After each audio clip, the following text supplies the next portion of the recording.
Today on the ropes, G'd Up Nation Boxing Academy, I have Mr. Shawn Robinson. How you doing today, sir? I'm doing great, man.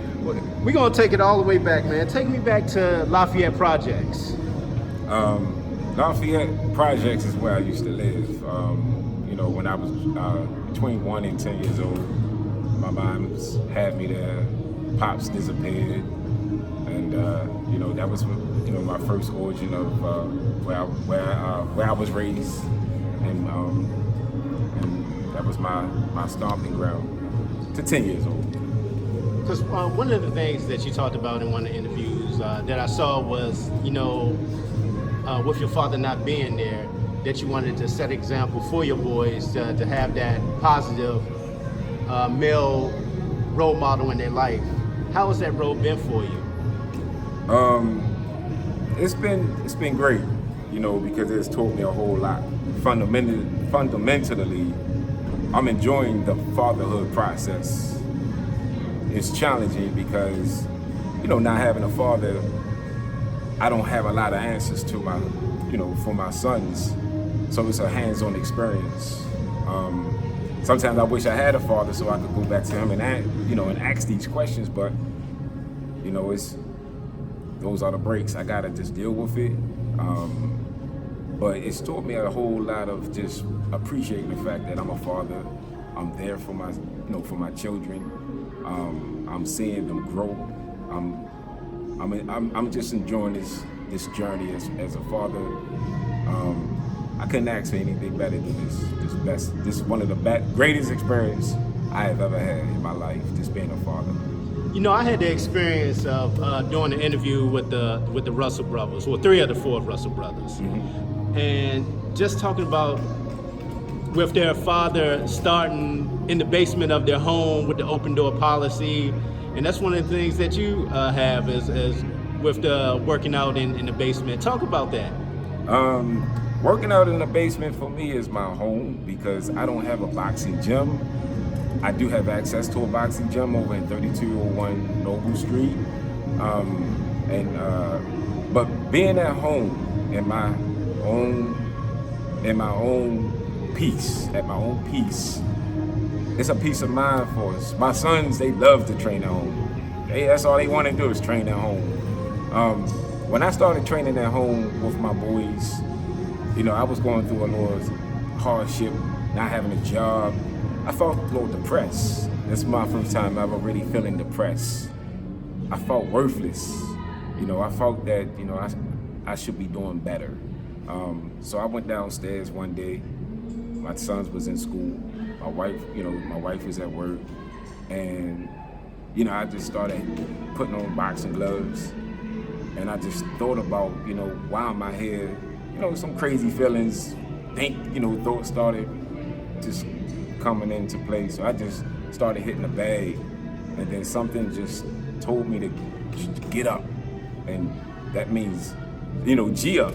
For me, I turned it into, G up, get up, stop feeling sorry for myself. You know what I'm saying? So I was like, let me just hit this bag. Turned on some music, and then, got a little teary-eyed at first because I felt that I wasn't being a real good father for my sons, and then, it felt good. I really started really understanding the fight game.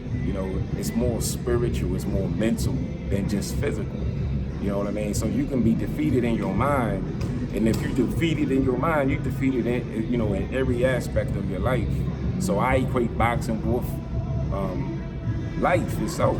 Life will knock you down, like in the rain, but you just got to get back up. So that's where G Up Nation came from my basement, for me to get back up. And so now I'm just putting that spirit into my sons and teaching them, just about life.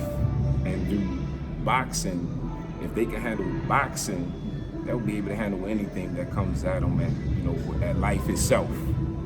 And I learned all this in my own struggle in the basement. Now, who were some of your mentors once you started getting into the boxing? Some of my mentors, Sensei Mac, Grandmaster Trimmer, lives in York, Pennsylvania. He taught my kids for 3 years karate. And I was learning karate too. That's where we really started learning the disciplines.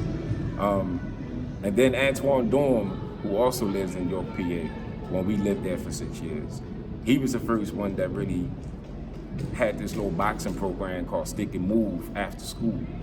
So I was like, they didn't learn, the karate, they didn't did the tournaments, they didn't travel, lost, won.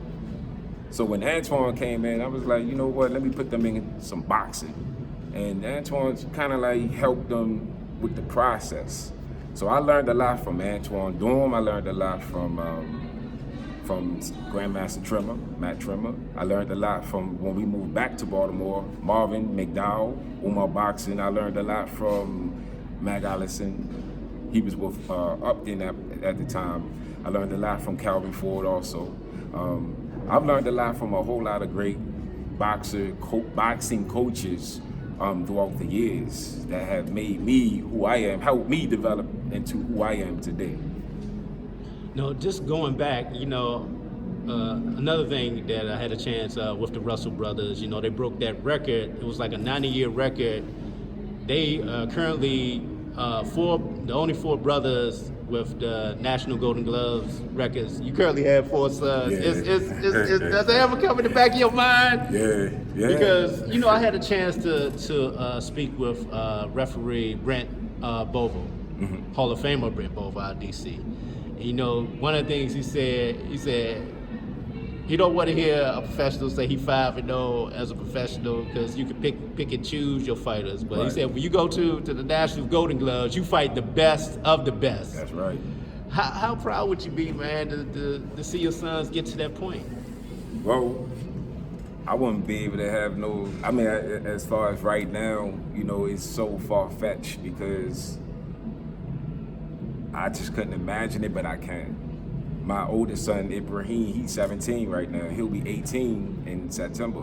He is about to turn open. He's growing. He almost 6'2". He has a marvelous reach. He's getting stronger. And his mind is there. He wants to win. He wants to train. And I'm going to put him in the Golden Gloves next year in February. So this is going to be his first opportunity. Ibrahim, he's a beast. I love the way he works. I love the way he fights. A lot of people love the way he fights. So possibly, we could be on that track. Then I got Muhammad coming. He's 16. He'll be 16 this year. So, 16, he got 2 more years before he can fight in the Golden Gloves. But right now, I'm focusing on Ibrahim, trying to get him into the Golden Gloves next year, and hoping that, we can succeed in terms of this Golden Glove. Because from when I hear the Golden Gloves ain't no joke. You don't get to choose your fighters. Ibrahim, he'll be 18 fighting grown men. Up to 29, 30, as long as the weight is good. So it's going to be a test for my son. I'm going to be right there in his corner, God willing, and I'm going to just see, this is what's going to test him to see what he's made of. No, I've been asking a lot of coaches this question because I'm kind of late on this, but I watched that documentary Counterpunch. With the rule changes that you see now, with the no headgear, does that come into a concern or play for you? Because I also had the chance to speak with Mr. Umar McDowell about that and his concern with the no headgear policy in the amateurs, with the scar tissue. You get cut, right? That scar tissue is there, and it carries you over into the pros. Does that concern you at all? It concerns me because, no headgear. Like, you take the most punishment. Fighters take the most punishment during sparring. It's not even doing real. It's not the punishment. The punishment doesn't come during the fights. It comes during the sparring. The countless hard sparring with the headgear. So imagine, you having these competitions without the headgear before they even turn pro. So yes, it's a real big concern because you never know what amount of punishment that these fighters will be taking over the years before they even, turn professional. it's a real big concern. I don't think that they should be getting rid of the headgear, to be honest. But it lingers in my mind because, I have sons, that's in boxing. And I want to protect them as much as I possibly can, especially before they turn pro. It's interesting because from what I'm finding is a lot of the amateurs now don't look to go towards that Olympic route. They look more now going towards the pro route because of that. Because they was like, is it really worth it to them to go through that grueling and grinding to get cut or bruised up?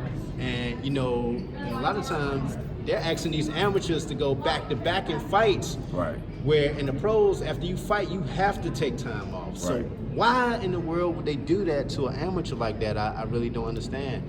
And I look at a situation like with Truck. I know they really want him to be a part of that Olympic experience, but for him, he was like, is it really worth it? Right. It's an experience, like with Ibrahim, I would like for him to, like we getting ready to fight in the Eastern qualifiers coming up in October, from October the 5th through the 12th in Columbus, Ohio.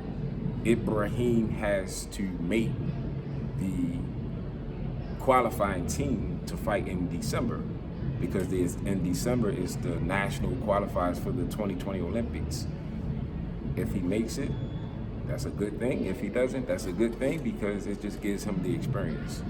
I'm not too keen on if he does, if he doesn't. I just want my son to get the experience as much as possible. It's no joke though, fighting every day.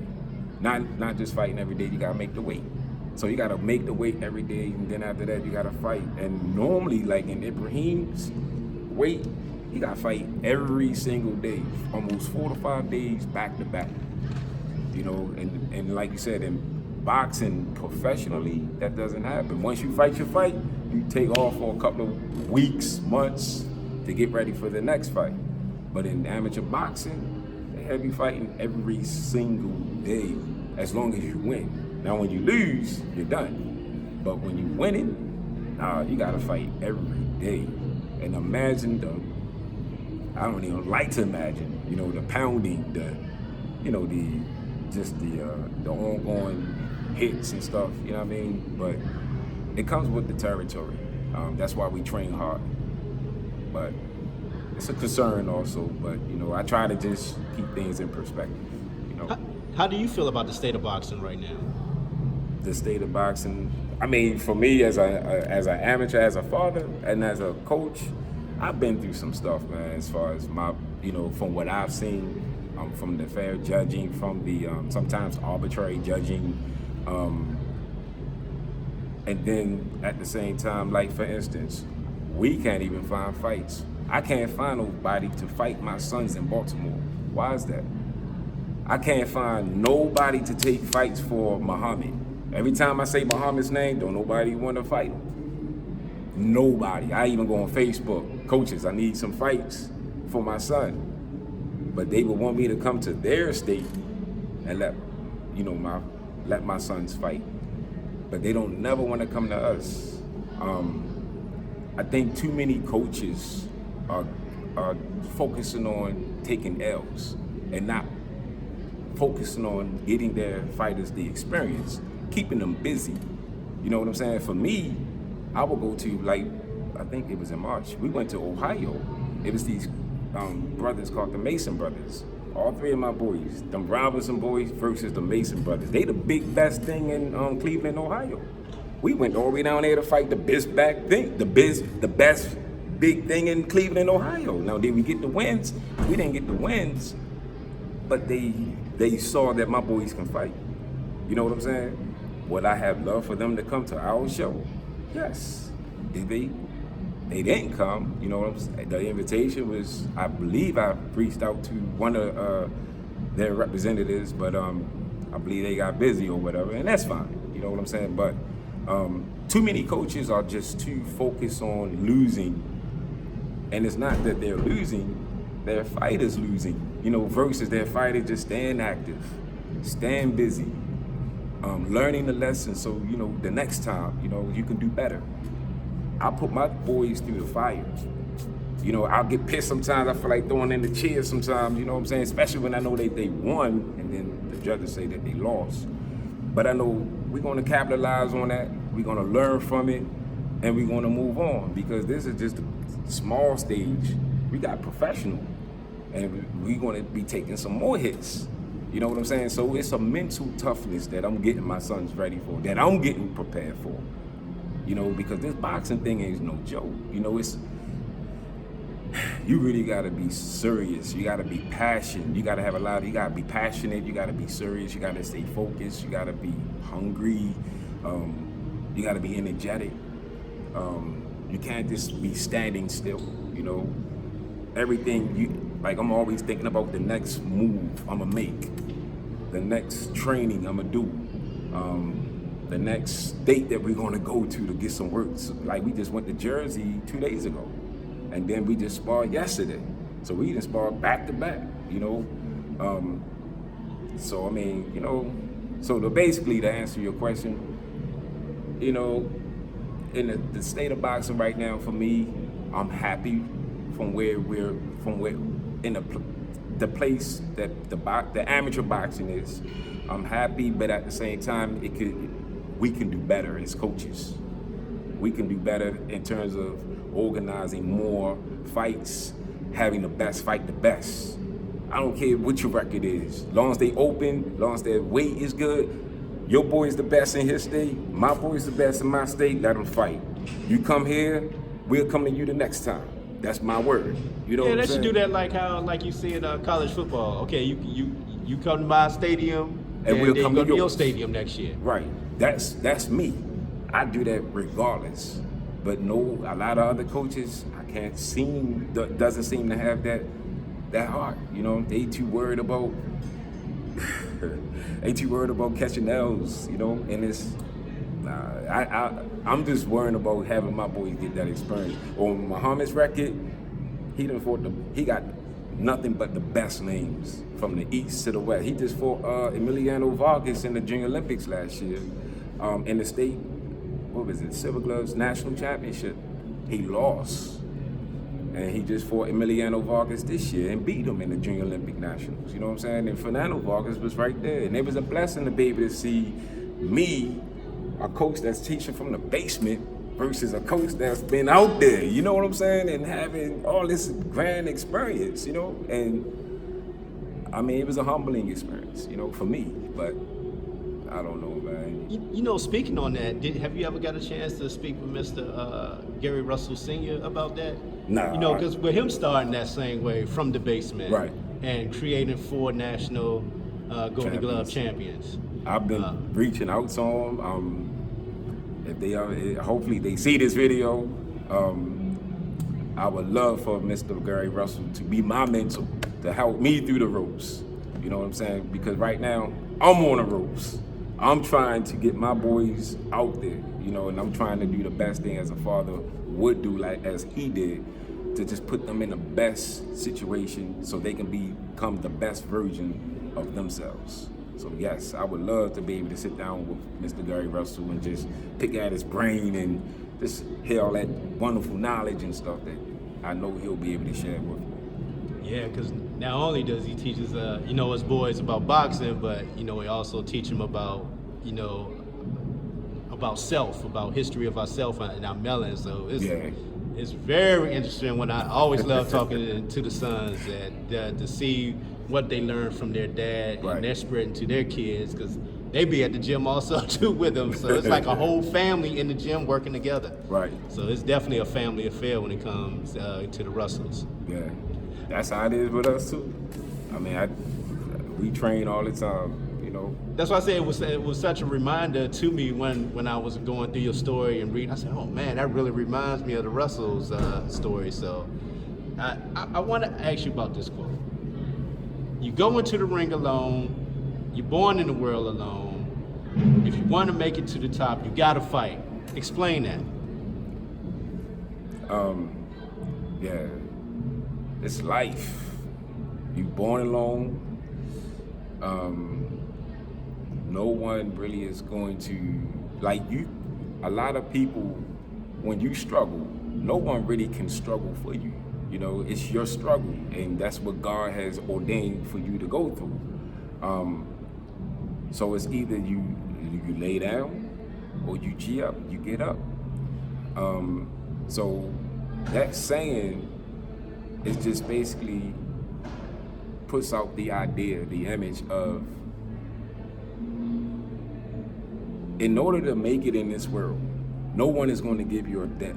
No one is going to give you. I always tell my sons, no one is going to give you a damn thing. You gotta want it, and you gotta go out there and you gotta go get it. And sometimes you gotta fight for it. Muhammad, in his experience in boxing as an amateur, it's been a lot of times that we both felt that he should have won a lot of fights. He should have had national championships already. There was a time where Muhammad fought in D.C. He had these rivals in D.C., Quincy Williams, Tyreek Williams. It was just a rival. Muhammad lost 5 times straight, 5 times from 2012 to 2017 to 2017. He lost to this boy 5 times, sending him home while his brother scored away. I felt sorry for my son because I'm like, man, some of those times I felt that, you know, and a lot of other people, even in D.C., man, your son should have won that. What were we to do? Quit? I felt like giving up. I'm like, man, you know, this boxing, it was many times I felt like just throwing in the towel, just letting this boxing stuff, put him in basketball, football. And then there was a time when, you know, I even asked Muhammad, I said, listen, if you don't want to do this no more, man, just let me know. I'm done with this. He wanted to continue. So in 2017, he got this boy Quincy Williams again in the Junior Olympic Regionals, and he beat him. That was his 5th time fighting him. No, his 6th time fighting him. And he beat him and made it to the Nationals, his 1st time ever. You know what I'm saying? That showed me exactly what I needed. In order to make it to the top, you gotta fight. Ever since that time, he's been making it to the Nationals every single year. From 2017 all the way up to 2019, he's been making it. Now we hit with another struggle. When we get to the Nationals, we at the same type of standstill in terms of, you know, getting these judges, especially when we fighting like favorite, you know, familiar faces that's won nationals and stuff already. So it's going to be harder to fight them. So it's like you really gotta fight. You cannot lay down, you cannot stop, you cannot give them an edge because they already have the edge over you. You know, they done already got national championships on their, you know, on their resume. You know what I'm saying? In cases like that, do you feel you have to go into that fight thinking, man, I might have to, only way to win is to really knock this person out? Does that play into it at all? It does, but I know there's not gonna be a knockout. Like my boys ain't, maybe Ibrahim, but Muhammad ain't knocking nobody out. Maybe a stoppage, maybe a TKO. And that's what we work towards. You know what I'm saying? If it comes, it comes. But the only thing that I'll tell my boys is just to go out there and do their best. If they get the win, we thankful.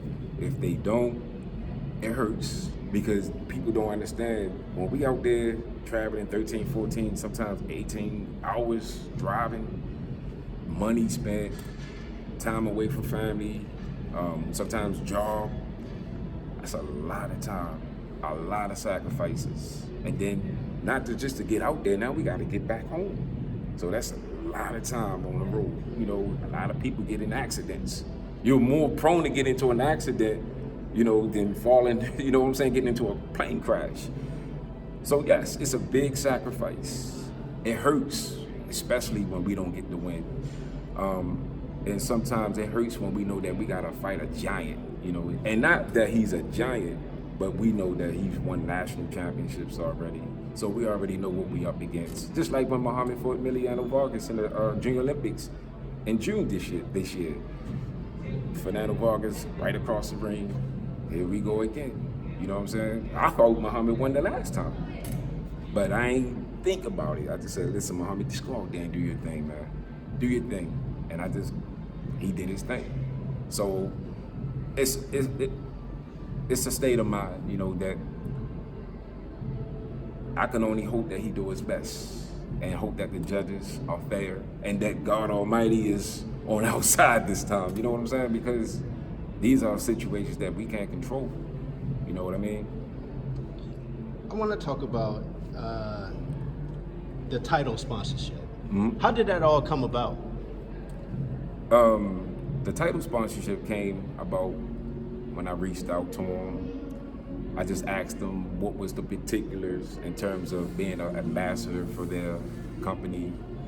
You know, we don't have 2,000 followers on Instagram, and I just asked them, you know, what would it take, you know, for us to be able to represent Tidal, and I didn't hear anything from them for a while, for a couple of months.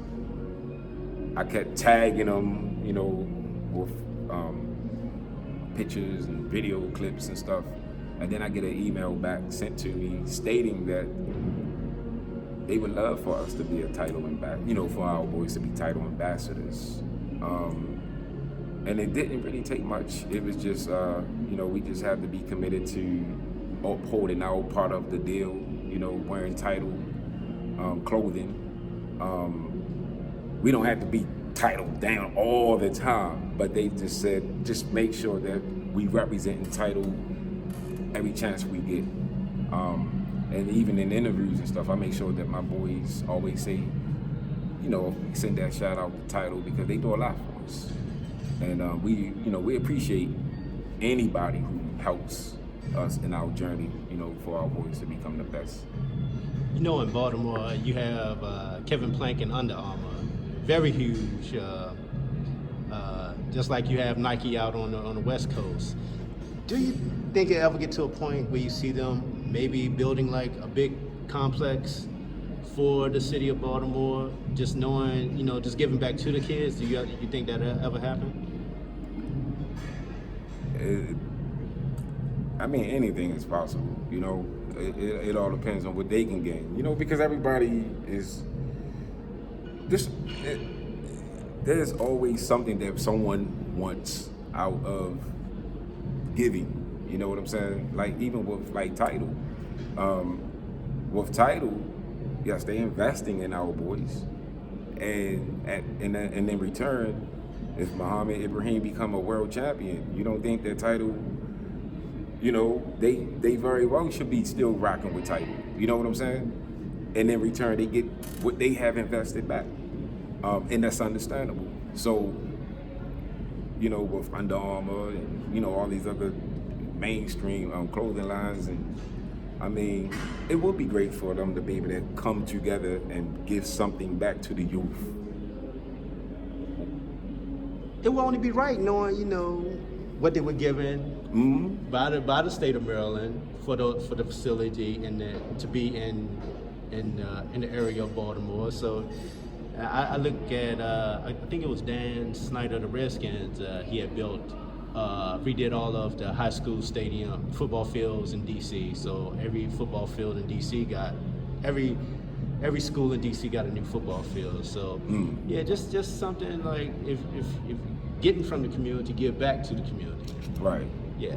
Sort of like a pay it forward. So you never know, you might see it one day. Possible, you know, it all depends, you know, what they have to, you know, because they're going to want something. And I mean, yeah, they giving, but everybody always wants something in return. You know what I mean? Talk about the experience of the Sugarburg Nationals and what did you learn from that experience? The Sugarburg Nationals, when my boys went out there, all three of them won their national championship. So that was my first time ever really seeing all three of them winning together. It was a beautiful sight. This was really my first time really coaching and understanding and embracing it. To not really have no other coaches around me. I had Coach Darrell, who's a coach at Oxon Hill. But just to be able to know that I was able to do that by myself, you know, in terms of teaching my sons, training my sons, and then them going out there handling their business, bringing home 3 straps. It was a wonderful experience, you know, because we went to, I think the Sugarburg National was in Kissimmee, Florida, And it's out there in Disney World, Disneyland or something. There's another portion of Disney out there. So there's, Musa got to go out and have some fun with another fighter and his I think their father or something. And they took Musa to the Disney. First time ever for that. First time seeing those oak trees, those maple trees. The palm trees. Palm trees, yeah. First time seeing that, seeing Gatorland, It was a beautiful experience, man. Just to be able to have that opportunity to go there, spend time in another state, beautiful state, where it's always sunny, hot. And then I was with my sons again, like I'm not just with other people's children, I'm with my boys and I'm seeing them grow and we're having this wonderful experience together. I wouldn't trade it for the world. I wanted to talk about what's one of the toughest things that you had to deal with in your life and how did you overcome it? One of the toughest things I had to deal with in my life and how did I overcome it? Just not having a father, it's been, because sometimes that void's still there, it will never go away, and I deal with it every day, it's not a day go by where I wish, because my father is dead and gone now, I reconciled with him, me and him became real cool before he passed. But sometimes, I wish that I could pick up the phone and be like, hey, Pops, I'm gonna come down. Yeah, I never called my father Pops, though. I called him Eli. That was his name. But I wish I could pick up the phone and be like, hey, Pops, and I wish I could pick up the phone and say, your grandchildren want to see you. You know what I'm saying? Or I want you to come to their boxing match, so he could be proud that he has grandchildren doing their thing. And then just being a father, better father, trying to be a better father to my children on an ongoing basis, and a better husband, to my wife. It's very challenging, and there are days I get, where sometimes I don't think that I can do it, because of circumstances hit me, like tournaments and stuff. I don't have the money to really put my boys. I be seeing all these other fathers and coaches putting their sons in all these tournaments. Every 2-3 months they flying there. I'm like, man, where they get all this money from? Where they get all this support from? But I just keep my faith in the Most High. I just keep grinding. I keep letting my children know how I love them. And I'm in the trenches with them. We in the trenches together. When we walk out the gym, I'm walking out the gym sweating too, tired too. You know what I'm saying? And not giving up. That's what G up mean. You know what I'm saying? Getting up, G up, never give up. I'm not giving up. As long as they not giving up, like the shirt says, never give up. This is us. You know what I'm saying? I live by this. I will never give up on myself, even though sometimes I feel like it. And as long as my boys don't never give up on themselves, we in this thing together. You know what I'm saying? And my wife don't never give up on me, and she don't never give up on herself. We are a team. My wife is even a judge, and she's a very good judge. A lot of the judges from PVA, from DC, from Baltimore, even from Mid-Atlantic loves my wife. How do you become a judge? Take a test online. You just really? Yeah, that's it. That's all it takes. Take a test online and then pass the test. But you got to study. Ain't no need to just take the test and not study, because a lot of these judges, sometimes you be, what fight was they looking at? Sometimes, you know what I'm saying? That's what we be thinking, like, what fight was they, even in the pros, you be like, what fight did they just see? Is that the same in the pros, to take a test also as well, or is it more and more involved in that process? I'm not sure what the dynamics is, what the particulars are, as far as the pros, but I know with the amateurs, they go by 10-9 system, and you just study, and after you study, it's good to also go get some training. And what I mean by that is, if you got some sparring going on, you know, sit right here and, you know, have other judges that's going to become judges sit and judge for yourself and see, you know what I'm saying? And, you know, see where you at. That's interesting that you say that because, like I said, referee Brent Bevell talked about that. He said what he likes to do is go to sparring to get the practice in of what it will actually be like in the ring, and that's how he stays sharp like that. So yeah, it's interesting that you said that. You know, and it's good for kids to hear because, you know, not everyone's going to be a boxer. There's different avenues within the sport that you can take another route. Like you said, if you want to be a judge, take the test to do that. If you want to be a referee, go through the experience of the classes and the learning to do that. So it's just giving our kids of melanin skin an opportunity to see outside the box that you just don't have to be the athlete. You can also do other things within that sport and grow within the sport also as well. Right. Even a coach, they can become a coach. You know, you can take the test and become a coach.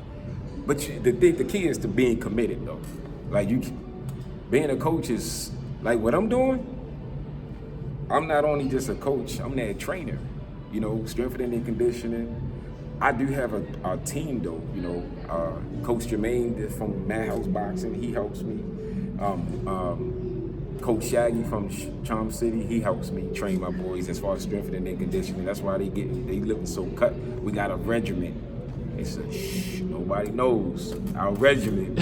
Somebody just hit me up the other day, asked me how my boys getting. So, you know, we working. That's all I got to say. But it's no joke. You know, every day sometimes I don't feel like getting up in the morning. You know, especially when I'm working. I gotta come home. That's what I gotta do.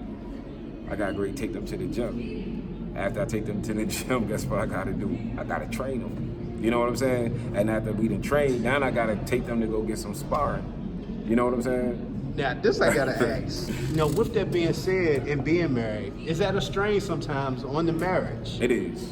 It is. Because, you know, happy wife, happy life is always old saying. So, it is. How do you balance that? I mean, you know, to be honest, you can't. You could just do your best. So it's a lot of sacrifices to be made. She's making a sacrifice too, because like I can't even find a job in the evening because of the boxing. You know, so any job that I get, it has to be in the morning, or it has to be a graveyard shift. You know what I'm saying? Because all of the jobs that I done gave up has come from 3 to 11, 3 to 12, and I could have been making a lot of good money. You know what I'm saying? But I keep sticking to the 8 to 4, 7 to 3, and a lot of the times it's hard finding morning jobs. So that's why I had, you know, landed in the unemployment line a couple of years, and my wife picked up the slack. She's out there working. You know what I'm saying? And now it's like, wow, you know, all my years of being married and stuff, and she's holding us down. It plays you know, psychologically, you know, it can get to you. You know what I'm saying? Because I'm the man. I'm the breadwinner. You know, I'm the one that's supposed to be out, coming home, paying the bills. But it's my wife holding us down. You know what I'm saying? While I can do what I'm doing. You know what I mean? So it's a sacrifice that she's making too. And I always try to let my sons know this, that she's making a sacrifice. If y'all don't want to put your heart into this, let me know now. I will go get me a job. But it ain't just the boxing though, because I want to be home when they get home from school. I don't want them getting caught up in the streets. You know what I'm saying? And then, you know, when we first got married for 10 years, I was working, she didn't have to work at all. And that was something that we agreed upon, that I would hold us down. And, you know, they was real small, you know what I'm saying? And they ain't need me. But now that they are older, they need me. And they need their mother too. But they need more of me because I'm going to help them transition from boys to men. You know what I'm saying? So I have to, God willing, I have to be home, you know, when they get home from school. Because, you know, idle time creates idle minds, and, you know, that's when the devil finds, you know what I'm saying? So and this boxing has been a very big benefit, keeping them disciplined, keeping them in school focus. Muhammad has made the honor roll a couple of times. Ibrahim has made the honor roll a couple of times. It's a struggle though for them to, going to school, coming home, getting ready for, the gym. Sometimes they feel like just playing the games, Fortnite all day. And there's a struggle with that too, because I be wanting them to keep a balance. I don't want them to get burned out and be like, oh, yeah, I don't want to box no more. It's always boxing. So I give them big breaks for about maybe a week or two. Not say nothing about Bob. We go fishing, go camping, just to get our minds away from this boxing stuff, man, because it can't consume you. You know what I mean? I don't let it consume me or consume us. Try to take time with my wife so we can go out, movies, spend time together. But, we make it work. That's the only thing that I can say is that we fight to make it work. Yeah, like you said, you definitely got to be all in, because it reminded me of that. Like you said, just getting into this on the ropes and really trying to grow the brand. And I look at situations where, okay, if I do this overtime, I actually could make more money, but no, I got an interview to do. So I sacrifice money to grow the brand. Like, dang, okay. It's like a balance. Yeah. You got to like you said, I'm like, okay, I'm all in, so I have to make these sacrifices. So I definitely understand what you're saying with that. Who, as far as this boxing, who are some of your favorite fighters? Some of my favorite fighters, I gotta give it up to the Bud, Terrence Crawford. He just had that mentality. Earl Spencer, I like him. Will they ever match up? As long as boxing stays alive, they will. See, Floyd Mayweather is good. I like Floyd too. I like Floyd. I don't take anything away from him. I just think that they the 0 losses has tainted the boxing, and I say that because everybody wants to be undefeated. But when you go back in the day, you look at the greats, Muhammad Ali, we're looking at the great Joe Louis, all of those that put their lives on the line, fighting 15 rounds instead of 12 rounds, in the hot sun, and they lost, came back to win again. To me, makes a greater champion because you are tested.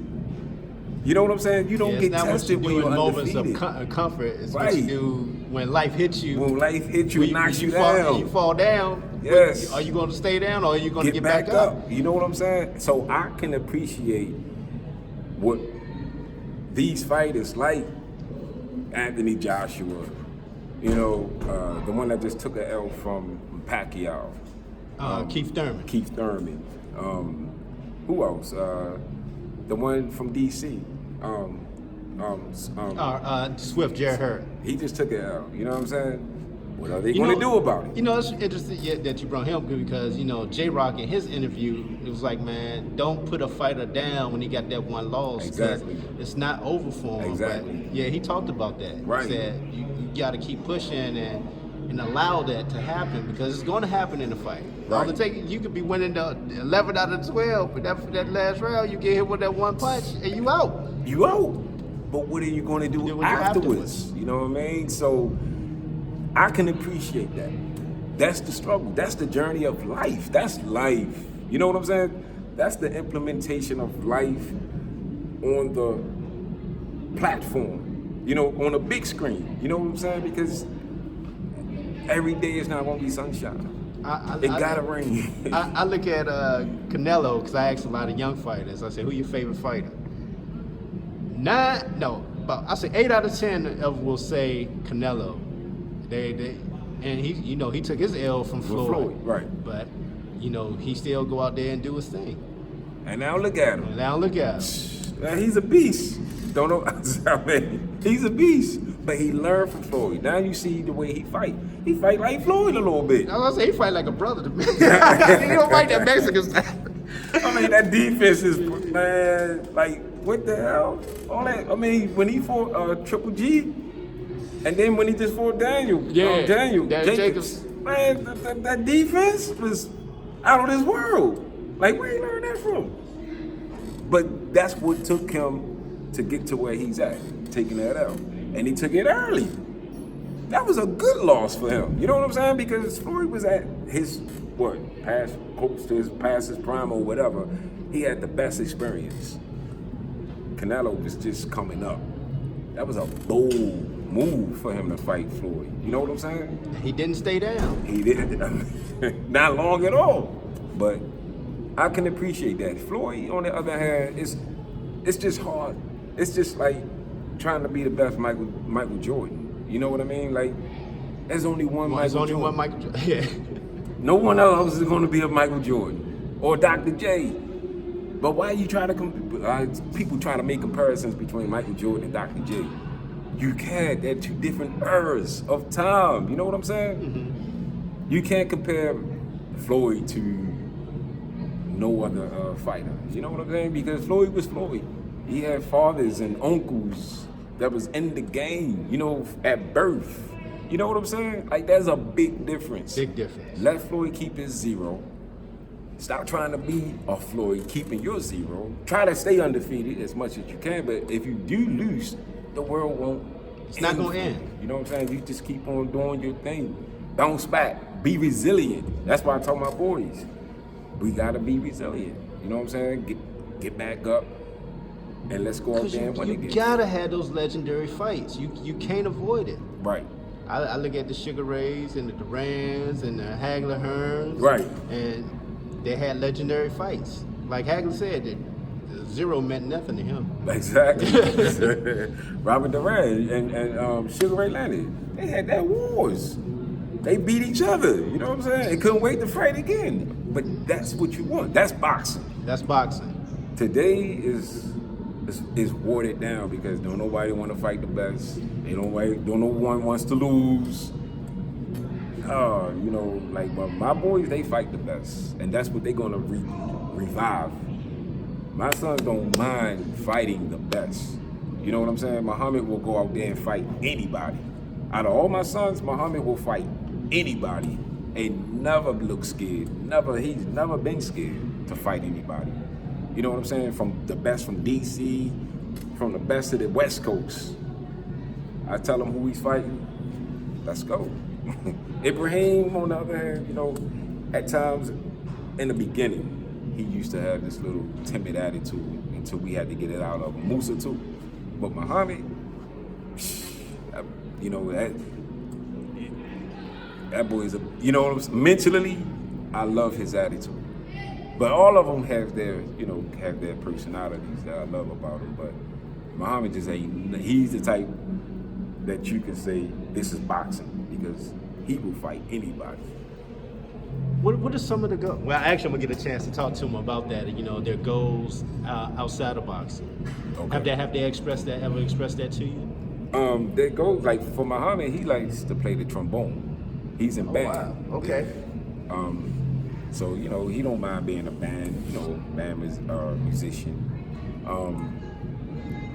Ibrahim, he's right now in the midst of wanting to, you gotta ask him. Yeah, I'm gonna definitely get a chance to talk to him. Musa, I mean, the only thing that I know right now is I try to instill in them is going to get their own business. You know, like not going to college, going to a vocational school if they have to get a trade. To get a trade, because through a trade you can learn a skill, and through a skill you can own, you know, stay employed, and even make, you know, own your own business, be an entrepreneur. You know, that's what we're not being taught. Entrepreneurship. You are 100% correct. We actually, that's funny that you said that. I actually had that conversation with Gary Antonio Russell. We talked about that and how now with the rising cost of college, you're looking at easily $20,000 a year in debt. So you're going to school, and once you finish, you're paying off the debt for the next 20 years. Right. Almost like a mortgage on a house. Right, and I mean, truth be told, is it worth it just to go get a job? You know what I'm saying? Like, it's not even worth it. College is just so you can become employed. I want my boys to be employers. Teaches you to be a good employee. A good employee, right. But like I always tell them, y'all win a world championship, invest your money, open up a business, give back to the community, start up a boxing gym, you know what I'm saying? And just keep investing, and just make sure that you keep giving back, But I always tell them never settle for less. You know what I mean? You don't want to become an employee. You want to become the employer. So you can hire your brothers. The money will stay in the family. You know what I'm saying? You make it, we all make it. I eat, we eat. You know what I'm saying? It ain't just, it's we. So we operate as a unit. So I'm always telling them, is one of y'all make it, we all make it. You know what I'm saying? Because you can always employ your brothers. You know what I mean? That's how we gotta operate. We gotta keep ourselves connected, so it won't be no problems. Even with your sisters, your little sister, you make sure you take care of your sisters, but. I don't know if you got a chance or if you did or not. The World Championship with Tank in Baltimore. Did you get a chance to go to that fight? The one that just happened? The one that just happened. Nah, I didn't get the chance to go.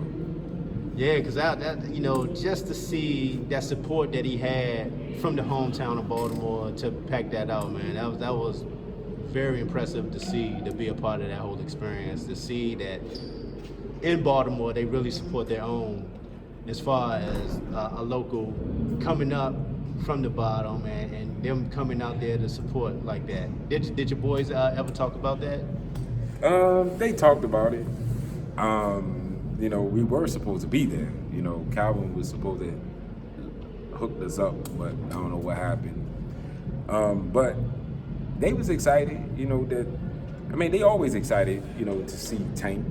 One time, Muhammad, when we used to train at Upton, actually. Calvin used to train my boys for about a year. One time, Tank, before he even won his his world championship, Muhammad fought this kid named Superman from DC at the DC Convention Center. It was a pro-am show, and no one wanted to fight this boy named Tyreek Williams, Superman. He's Keyshawn brother, Keyshawn Williams. Oh, really? Yeah. Oh, wow. Keyshawn Williams. Keyshawn Williams. That's his brother, Tyreek Williams. Wow. And Superman, Ricky Womack called me up. Hey, can Muhammad fight Tyreek, man? No one wants to fight him on his pro-am show. It's a big show, big screen, like the pro stuff. You know what I'm saying? I'm like, all right, let me ask him. Muhammad, you want to fight Tyreek? Let's go. No problem. You know what I'm saying? Tank was with us. Calvin was with us. And Tank even offered to carry Muhammad's little bag. You know what I'm saying? Whoever knew that Tank was going to become the, world champion, work in his corner. You know what I mean? So that was the first experience that we have had to be able to say, that's a classic moment. Tank was right there in the corner with Muhammad. You know what I'm saying? I always say Muhammad is going to be the next Tank. He's going to be better than Tank. You know what I'm saying? Because we always want our fighters to be better than, But yeah, Muhammad had that experience with Tank, and now to see Tank on that, it's a real big motivation. It's a real big eye opener, and it's a gateway because now this bring a lot of attention to Baltimore, in which it very should, because he has earned it, in which a lot of our other kids are earning it too, but don't get the attention. Like what you're doing, you know what I'm saying? We appreciate you because like when you go to the West Coast, I forgot what's that guy named? Ellie Setback. Yeah, man. Then you be putting the amateurs on. Like every 5, 10, 15 minutes, you see a video clip with some of the best amateurs in the West Coast.